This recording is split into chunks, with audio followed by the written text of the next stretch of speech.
In this podcast episode, I'm going to break down how we're able to charge $900 for interior detail and how you can apply this to literally any service that you offer. And if you are looking to start and grow your detailing business in 2024, then click the link down below to download the ultimate guide to start your detailing business. There's over 10,000 words of pure content in that guide. It took me quite a bit of time to write it. So if you want to check that out, click the link in the description if you're watching this on YouTube, or check the show notes. So now let's get started with this episode. So let's talk about how we're able to charge $900 for an interior detail. Now, although we're going to specifically talk about the interior right now, this is applicable to if you're charging $1,800 for a correction and coating, or $1,400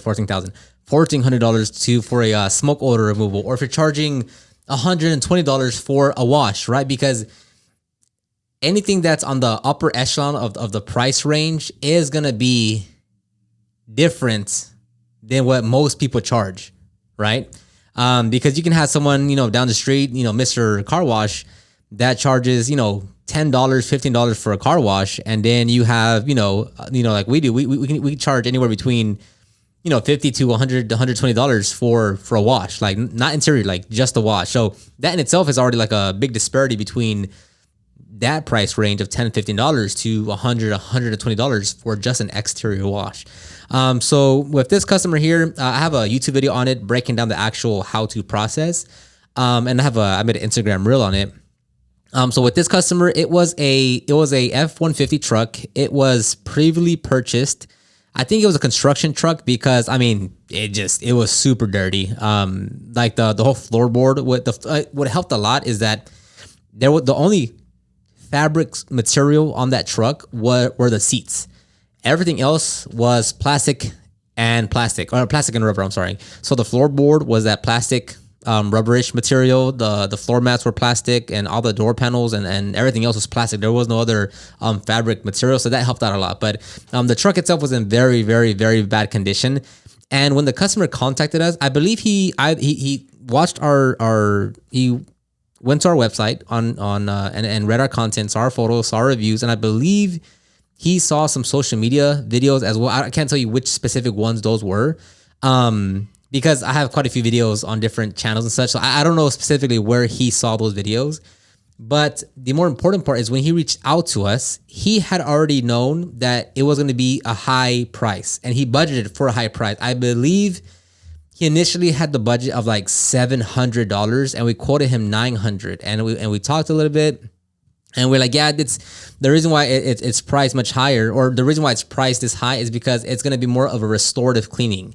And that's what he was really looking for. We just kind of said it better, like a restorative interior cleaning. So for us, when we price a high job for interior cleaning, 10 out of 10 times, which it doesn't happen like that often, but when we price a high job, it's because it's a restorative interior cleaning. And we made that distinction, like a year and a half ago, because there were some cars that we would get that were just like hammered, like bad, like this requires more than like a standard, like what we call our full interior cleaning, which is a deep interior cleaning of the entire interior. It's like, man, like we have to do like 2 full interior cleanings to get it back to like a good condition. So that's when we were like, man, yeah, like this shouldn't fall within the $200, $320 range. Like this has to be like $600, $800 because like, man, like this thing is bad. Like we're going to remove seats, shampoo everything multiple times, hit the seats multiple times, like do the headliner very thoroughly. Like this is a lot more than just a regular, like standard full interior cleaning. So for us, we call it a restorative interior cleaning. And it does help talk to the customer in that manner of saying like, hey, like for this condition of vehicle, it's not going to be just our standard interior deep cleaning because of the condition, and it's going to require multiple passes of the same step, and it's going to be a very thorough job. We consider this a restorative interior cleaning based on the condition of the vehicle. So this one's going to range between $700 to $900. So we priced at $900. We talked a little bit. We said, hey, yeah, we're going to have more of a restorative interior cleaning approach to this. And the customer's like, yeah, like, can you guys remove the seats and such? And it's like, at this level of service that we do, like, yes, the seats do get removed because like, if we don't remove them, there's no way we're going to properly clean underneath them. There's so much gunk, and trash and debris and dirt and gunk underneath the seats. Like we have to remove them to like really get in depth with everything. And once we remove the seats, like, yeah, like if we hadn't removed them, there's no way we're doing a good job, because like there's so much crumbs and junk, like just all in around the seat rails that you can't access without taking out the seats. So with this level of service, it's like, yeah, like we do take out the seats and do all that, and do that level of work. So this is more of a, even when we do the headliner cleaning, right? Like we're gonna pre-spray the headliner, agitate it with a polisher, with a microfiber pad on to agitate. And it's like we don't do that quite often, because it's usually helps like, oh, like the headliner is really bad and we're doing the whole headliner. Like, so a lot of the steps that we do, it takes the interior cleaning, our standard full interior cleaning, it takes that 2 or 3 steps further, and that turns it into restorative interior cleaning. So, multiple times, like we went over certain areas multiple times with the extracted multiple times.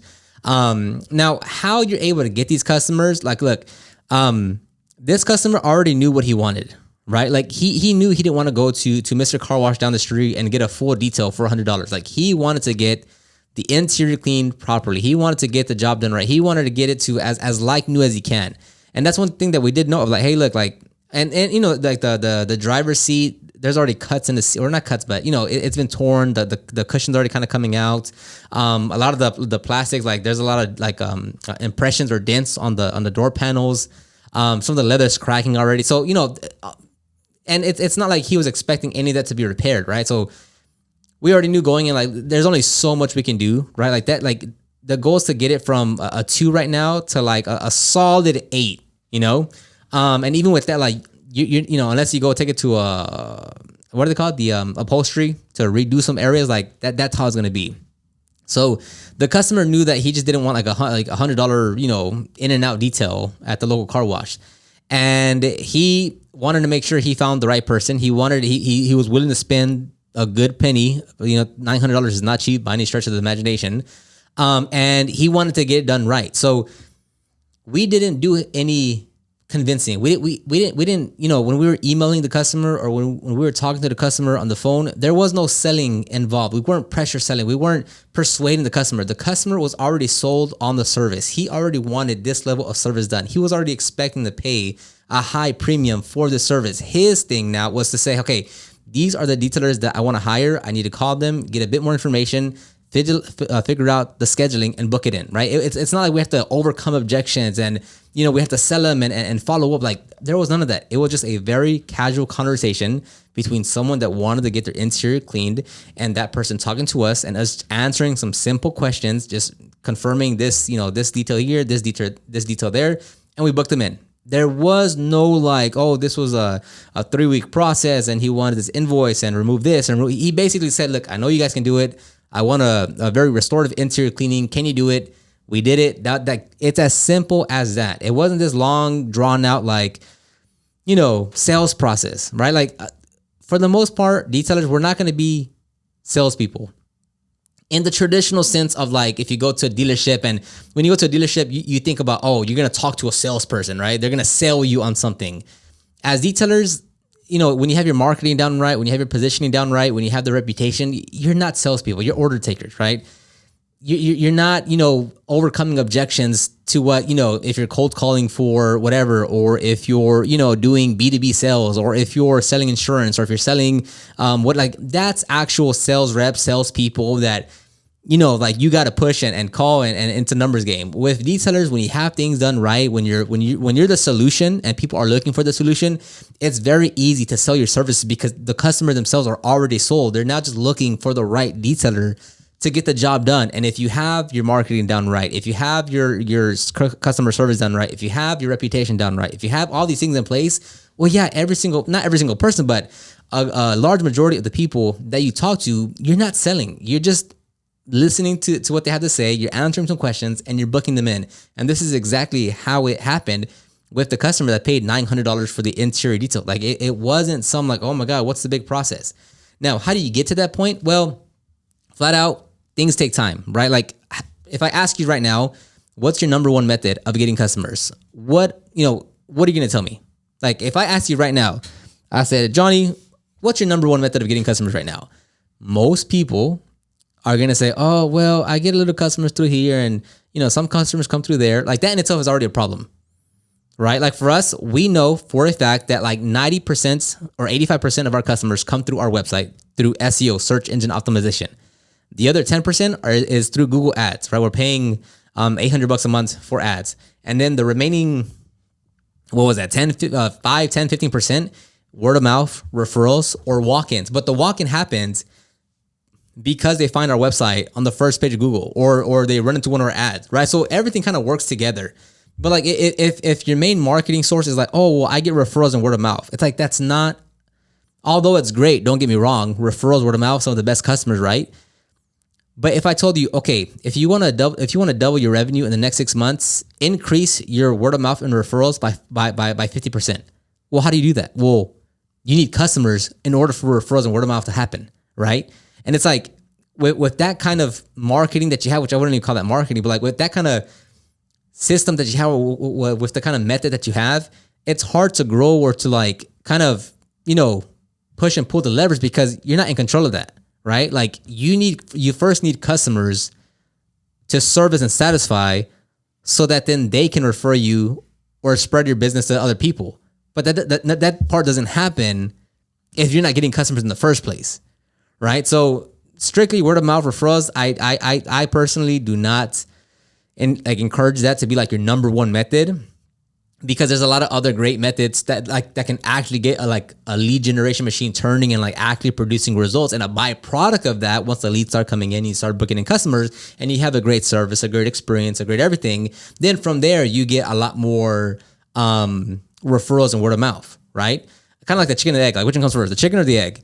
So if you like get more leads first, let that happen, and everything else will be a byproduct of that, right? You want to get more reviews?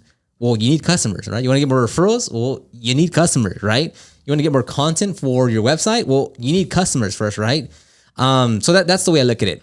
So it's your marketing, right? And how you're able to generate leads. And again, like not all marketing is equal, right? I mean, you can market in a very bad way or in a way that attracts your not ideal customer, right? I mean, you could spend money on Yelp ads or Facebook ads or Google ads. And, if you're spending money on Yelp ads, which I don't recommend at all, you're spending $500 a month and you get a ton of clicks, a couple of calls, and no one books, right? You got no leads, right? That's no leads came into your business. Or you're running Craigslist ads and you're getting leads, but man, every lead that contacts you, they want that $25 detail special because, they're used to just going on Craigslist and finding the cheapest option that they have. And you're trying to bargain with someone that wants the absolute cheapest service possible. And they don't care about quality or that you're the best detailer or that you use a specific chemical or brand or tool or product. Like they just want a cheap service because they want to pay cheap and that's it. And if that's the kind of person you're talking to, it's going to be 100 times more difficult to grow your business, to book in customers, because you are constantly, day after day, having to battle and negotiate and haggle with customers that simply don't appreciate the level of service that you offer, right? So which then brings us to the next point. If you want to do X amount of service, right? If you want to do a two-step correction in ceramic coating, if you want to wet sand, if you want to go for perfection, if you want to take out the seats and shampoo and clean and agitate everything in the interior, if you want to do all these things, you have to find the customers who are willing and able and happy to pay for premium prices because you're the right detailer, right? You can't get anyone to pay you premium dollars if they don't care about their vehicle, if they don't value your services, and if they simply don't care about getting that level of service done. It's not going to happen. No matter what you say, how you present it, what special it is or what deal or what discount, they're not going to purchase it because they don't care about that level of service or their vehicle or whatever it may be, right? If you want to do the fun high-end services, you have to attract the customers who are willing, able, and appreciate that level of service. It's not hard to be the best detailer if you're not worried about money. But if you're running a detailing business, guess what? A big part of what you do revolves around money, right? And I'm not saying here to say like, oh, like you can't go over $1 of what they're not paying for. Of course not. Like we do a lot of things for free around here just because like we do it, right? But like, there's definitely a line of like, okay, yeah, like we can, like on the vinyl wrap that we did, we do a quick mini interior detail, right? Like we'll vacuum it, wipe down the interior a little bit. It takes maybe 15 minutes to like just kind of wipe everything down. We don't charge anything. It's more like of an appreciation thing to the customer. No big deal, right? Or maybe we're doing a full interior cleaning. There's a lot of dust that we're blowing out. Or even on this truck, actually, on the $900 interior detail, because there was so much debris and so much dust, like we blew out a lot of dust. The truck had a good layer, not a good layer, but there was a layer of dust and debris on the paintwork. So we just did a rinseless wash for free. Like it wasn't included, but it's like, look, like we kind of got the paint dirty. We're gonna give them a like new interior once we turn it in. Well, let's just wash it. That way, like it all kind of bundles together, and we give them a nice finished product. Versus we clean the interior, but we got his exterior dirty. So I mean, what a 10-minute rinseless wash, no biggie, So it's not to say that you never cross the line of don't give anything away for free. But I mean, look, if you give something away for free or you show your token of appreciation with customers that, are worth it to do that. If someone comes here for, the first time here and they're just getting we typically don't do this, but as an example, if they're just coming in for a $50 car wash, we're not going to be like, oh, well, look, their engine's dirty. Let's just hit that real quick. Like, no, because you need to allocate your time and energy to where you have the most impact, right? Now, if you have a customer that's coming in for a correction and coating and they're paying $1,600, you say, oh, you know what? Let's include a free engine detail. Why? Well, just because. Yeah, we'll just throw it in there because it's a nice thing to do. They'll appreciate it. It's not that dirty, so it wouldn't take us that long anyways. So it's like you have to be able to, really allocate when you make the decisions to go the extra mile or do something for free or do something. But like you have to do it to where it makes sense because we are running a business. And, if they're not paying for that level of service, you are literally just giving away your time for free. You could be doing anything else in the world right now, but you're working for free because whatever reason you want to do that for, right? Because you just want a detail, because you like the way it looks, because whatever, but you're not being compensated for it. Like you could be doing anything else. You could be at home with your family. You could be resting. You could be booking in a high-paying client. You can go and be working on your maintenance stuff. You can go and work on your website for marketing, but you are deciding to work for free for whatever reason that is. And that's not good. Again, you have to be selective of when you do that. I'll have Lex on another episode, but like, I'm always saying like, oh, let's just do the wash real quick. Oh, let's do a quick, like, I'm always trying to give more because I'm like, I appreciate everyone that comes to our business, right? So it's like, oh, hey, can we hit like a wash real quick? Or hey, can we, like, let's do the engine real quick? Or hey, can we do the, like I'm always trying to add more, and Lex is like, oh, well, we still have this and we still got to finish that. And we have the customer at one of, oh, okay, never mind. But I'm always trying to push like, hey, like, can we do something else? And typically if Lex and Angel are working on a vehicle and we're on schedule and things are going well, and I have, like, me separately, I have enough time to like do that extra thing, I'll do that extra thing. Like whether it's literally just compounding some yellow headlights, like not like I literally just like get a polisher, put a pad on there and start buffing it just to remove some of that yellow haze. It takes 5 minutes. The headlight looks a lot better, and we're able to just to tell the customer, hey, by the way, like we just quickly, like it's not perfect, but it does look a lot better. Don't worry about it. We just quickly did something for you just to make the car look a little better. Like we're always doing that to some degree. But again, you have to be selective about these things, and you can't do any of this. You can't be giving. You can't be giving like you yourself, right? Like you want to be giving. You want to be appreciative to your customers, but that is so difficult to do when you're dealing with customers that aren't even appreciating what you're doing in the first place. That they're not paying the proper amount. That you're not able to do your full service because they themselves are not paying for that amount, and that they really don't care for that level of service. So then it's like, well, you lose either way, because one, they're not paying the amount that you want them to pay or that you charge for your services. And if you wanted to do more, well, you can't because you're already not making money. And then you realize, well, I'm not even making money at all on this job, and I just want to get this over. And then the customer is kind of a pain in the rear, and it's literally just a lose situation. And that's what leads to burnout. That's what leads to you not liking what you do. That's what leads to so many things, because you're not attracting the right kind of customer into your business. But my camera is about to die, so I'll keep this podcast episode short and to the point. Let me know your thoughts in the comment section down below if you're watching this on YouTube. I'll talk to you on the next one.